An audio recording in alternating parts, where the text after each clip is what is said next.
নবীজি বলেন ইন্নাল্লাহা কাতাবা আলা ইবনি আদম হাজ্জাহু মিনাজ জিনা আদরাকা যালিকা লা মাহালা। আল্লাহ পাক রব্বুল আলামিন আদম সন্তানকে জিনার পরীক্ষা দ্বারা পরীক্ষা করবে। এই পরীক্ষায় সবাই পড়তে হবে, কোনো সন্দেহ নাই। এটা আবার কেমন কথা? নবীজি কয় আদম সন্তানকে জিনার পরীক্ষা দিয়ে আল্লাহ পরীক্ষা করবে। ফাজিনাল আইনি আন্নাস, চোখের জিনা হলো দেখা, চোখের জিনা হলো দেখা। ওয়াজিনাল লিসান আল মান্তিক, মুখের জিনা হলো কথা বলা। মনে রাখবেন, সরাসরি যাকে দেখা হারাম, মোবাইলেও তাকে দেখা হারাম। ঠিক দিয়ে আপনি কইলেন, বাকিরা দিয়ে কইল না। বলেন, সরাসরি যাকে দেখা হারাম, মোবাইলেও তাকে দেখা হারাম। সরাসরি যাকে দেখা হারাম, নাটকে তাকে দেখা হারাম। সরাসরি যাকে দেখা হারাম, সিনেমায়ও তাকে দেখা হারাম। নবীজি বলছেন চোখের জিনা দেখা। নজর পড়ে যাওয়ার পর সাথে সাথে নজরের হেফাজত করা। এই জন্য আলী রাদিয়াল্লাহু তাআলা আনহুকে নবী বলেন, ইয়া আলী লা তুতিইন নাজরাতান নাজরা। আলী, একবার নজর পড়ে যাওয়ার পর দ্বিতীয়বার আর নজর দিবা না। ফাইন্না লাকাল উলা, প্রথমবার ক্ষমা।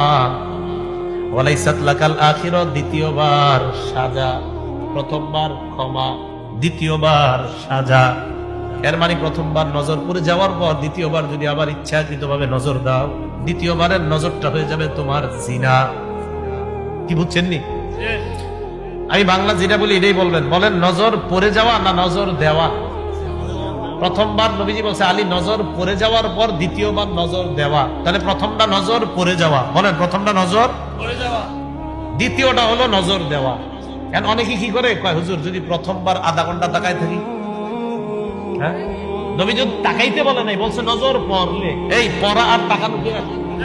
আপনার নজর পড়া আর আপনি তাকানো, দুইটা এক না। নজর পড়ে যাওয়া মানে হঠাৎ পড়ে গেছে, তাড়াতাড়ি সরায় নাও। এই যৌবনটা শেষ করো না, উঠে যাও।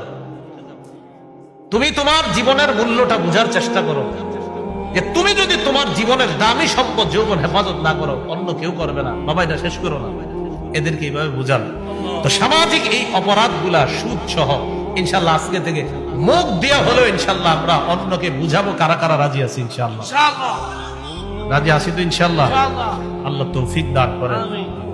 কিয়ামতের আলামতের ব্যাপারে যে কথাগুলা বলা হলো, এই আলামত গুলা ঘটে গিয়েছে। এজন্য আমার আপনার দ্বারা যেন এই গুনাহগুলা না ঘটে, আমরা সচেষ্ট থাকবো, সচেতন থাকবো।